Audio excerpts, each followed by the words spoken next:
할렐루야. 10월 12일 2023년 목요 새벽 예배를 시작하겠습니다. 우리 성도님들 모두 주 안에서 평안하시고 또 이렇게 우리가 같이 하나님의 말씀의 자리에 같이 해서요. 이렇게 은혜를 나누는 놀라운 시간을 주시면 하나님께 감사하고요. 오늘도 주님께서 주시는 행복하고 아주 은혜로운 그런 날이 됐으면 참 좋겠습니다.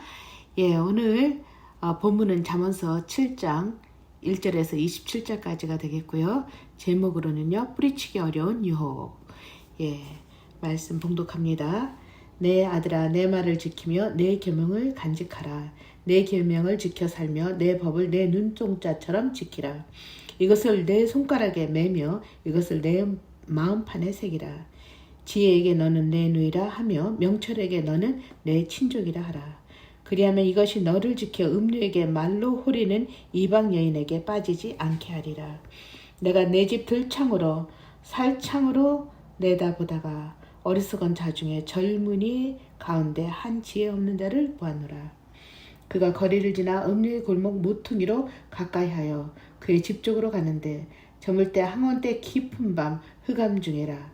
그때 기생의 옷을 입은 간교한 여인이 그를 맞으니 이 여인은 떠들며 완악하며 그의 발이 집에 머물지 아니하며 어떤 때는 거리 어떤 때는 광장 또 모퉁이마다 서서 사람을 기다리는 자라. 그 여인이 그를 붙잡고 그에게 입맞추며 부끄러움을 모르는 얼굴로 그에게 말하되 내가 하목제를 드려 성하는 것을 오늘 갚았노라. 이러면 내가 너를 맞으려고 나와 내 얼굴을 찾다가 너를 만났도다. 내 침상에는 유와 애굽의 문이 있는 이불을 폈고 모략과 침향과 계피를 뿌려놓으라. 오라 우리가 아침까지 흡족하게 서로 사랑하며 사랑함으로 희락하자. 남편은 집을 떠나 먼 길을 갔는데 은주머니를 가졌은즉 보름날에 집에 돌아오리라 하여 여러 가지 고운 말로 유혹하며 입술에 호리는 말로 깨물어 젊은이가 곧 그를 따랐으니 소가 도수장으로 가는 것 같고 미련한 자가 벌을 받으려고 쇠사슬에 매이러 가는 것과 같도다. 필경 하살이 그 간을 뚫게 되리라. 새가 빨리 그물로 들어가되 그의 생명을 잃어버릴 줄을 알지 못한 것 같으니 이제 아들들아 내 말을 듣고 내 입의 말에 주의하라. 내 마음이 음료의 길로 치우치지 말며 그 길에 미혹되지 말지어다. 대저 그가 많은 사람을 상하여 엎드러지게 하였으니 그에게 죽은 자가 허다하니라. 그의 집은 수월의 길이라 사망의 방으로 내려가느니라. 아멘. 예, 오늘 그 내용이요. 계속해서 이 잠언서 특별히 그 솔로몬의 15개의 잠언 가운데서 오늘 말씀을 12번째 충고가 되겠습니다. 앞절에서 우리가 음행에 비참한 결과에 대해서 말을 했다고 한다면 오늘 7장 1절에서 27절까지는 그 유혹이라고 하는 것은 참으로 뿌리치기 어렵다라는 것이라는 것을 말씀을 하고 있는 것 같습니다.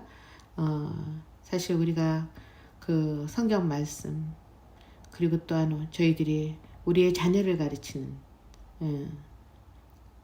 진짜 그 아버지나 또는 엄마나 또는 우리 자녀를 가르치는 선생님들 그러한 가르침처럼 우리 여기 7장 1절에서 5절까지는 지혜자의 말을 얘기를 하고 계시죠.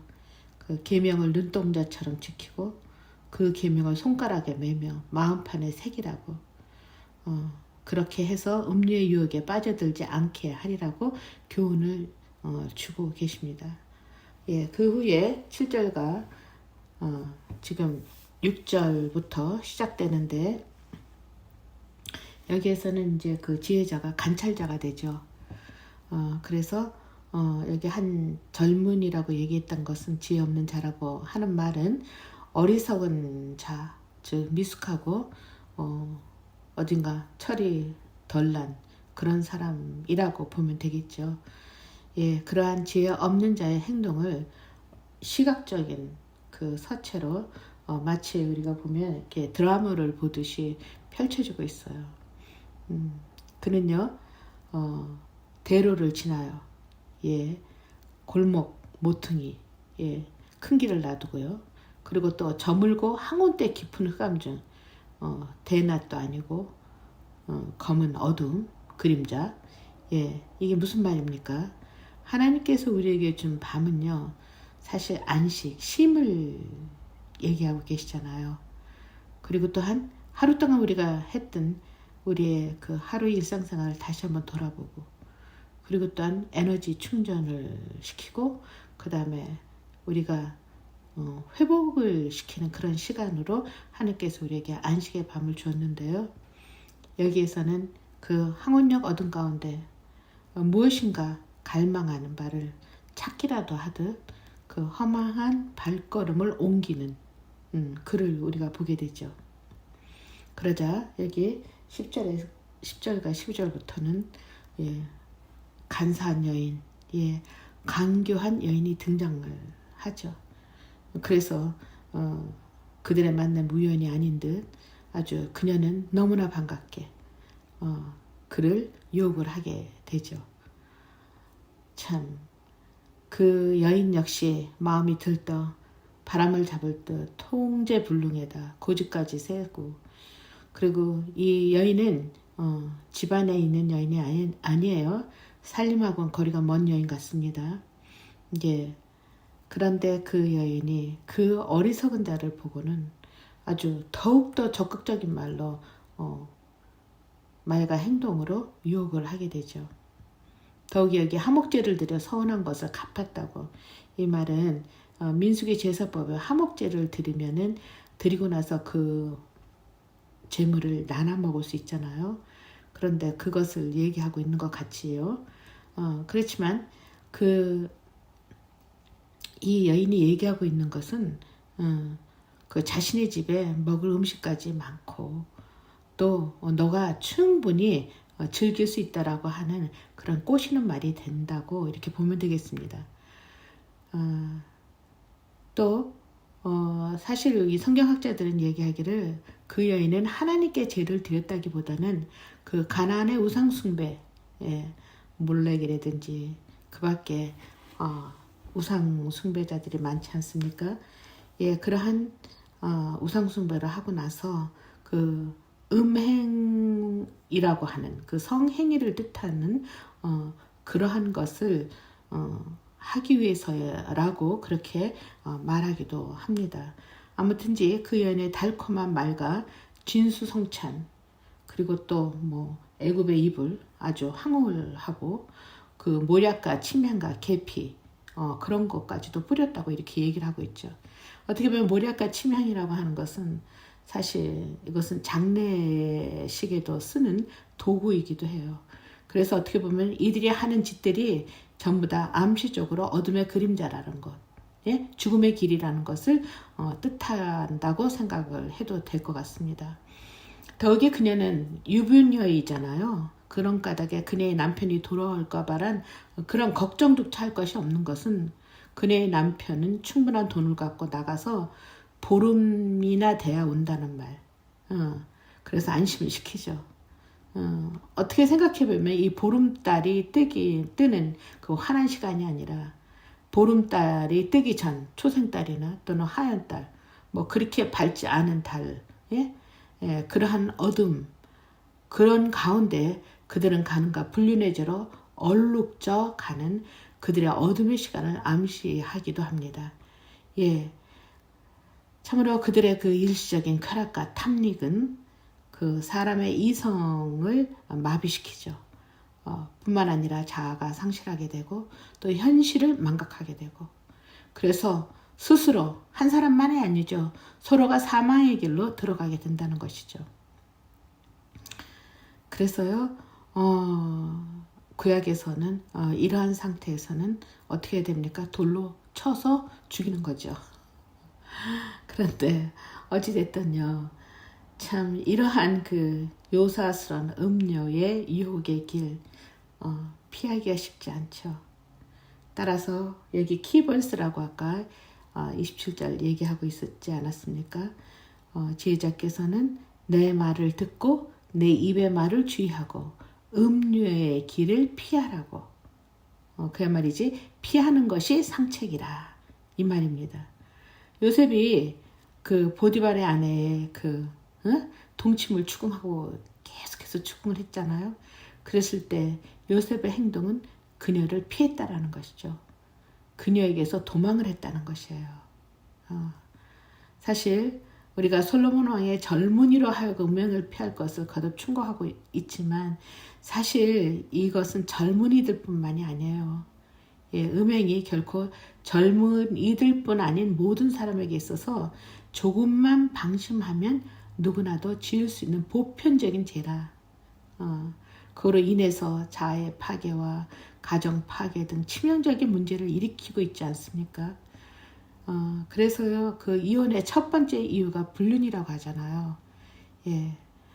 그래서 누군가 말했죠. 낮에는 한 개의 눈이고요, 밤에는 천 개의 눈을 가고 있다는 말처럼, 낮에는 이성의 눈이지만 밤에는 감성의 눈이라서 헤맨다라는 것이죠. 그래서 해질녘 어두컴컴한 길을 헤매고 다니며 그 죄의 길을 찾아 들어가는 것. 그래서 극기야 이성이 마비되고 혼미한 감성으로 그 공허한 마음과 허전한 마음을 어떻게 할 수 없어. 그저 어둠의 상상의 세계로 자신의 궤도를 이탈해 가도록 하는 것이 어둠이 갖다주는 그 그림자의 행로라는 것이죠. 그래서요, 특별히 요즘과 같은 세상, 성이 상품화되고 타락되어가는 이런 시대에 저희들이 살아가고 있지 않습니까? 이러한 성도들의 삶은 하나님께로부터 받은 그 축복, 그 허락된 성을 순결하게 지키고 아름답고 성숙하고 정숙한 자세로 선영하여 이 땅에 참된 사랑과 생명의 빛을 발할 수 있게 하는 그러한 하나님의 지혜의 말씀으로 가득 채워지지 않는다고 한다면 저희들이 그러한 유혹길에 피하기가 어렵다라는 것이죠. 그래서 우리들은 항상 하나님의 말씀을 우리의 뇌를 통해서 자신의 마음속에 가득 채워야 된다라는 것이에요. 그래서 그 말씀과 또한 찬양을 가득 채워서 입으로 읊어 나오는 것이 찬양이요, 말씀이 되도록 그 자신이 지킬 수 있는 것은 결국은 하나님의 말씀으로 말미암아 성령께 의지할 수밖에 없다라는 것. 그리하여 어떤 유혹이 와도 그 유혹에서 뿌리칠 수 있는 그러한 힘, 그러한 유혹에서 우리가 도망이 최선이라고 하는 것을 다시 한번 저희들이 생각을 해야 될 것이라고 봅니다. 기도하겠습니다. 사랑의 아버지 하나님, 감사합니다. 오늘도 우리가 인생을 살아가면서 알게 모르게 짓는 그 많은 죄 가운데 참으로 이 성의 눈, 간음, 불륜, 참으로 여러 가지 많은 죄 중에서 특별히 이 죄는 너희 몸으로 짓는 죄라고 그렇게 하나님께서 말씀을 했습니다. 주여 아버지 하나님, 저희들이 성결하기 원합니다. 정숙하고 순결하기 원합니다. 이것은 우리들의 마음을 지키고 우리들의 걸음걸이, 우리들의 행동을 지킬 수 있는 것은 오로지 여호와의 눈, 그 눈 안에서 하나님의 보호와 하나님의 인치심의 그 영향을 통해서 성결해질 수 있음을 이 시간에 주님 앞에 고백하오니 주여 늘 함께 하셔서 저희들을 성결히, 순결히, 정숙하게 지켜갈 수 있도록 늘 성령께서 함께하여 주시옵기를 간절히 간구하며 우리 구주 예수님의 이름으로 간절히 기도드렸습니다. 아멘.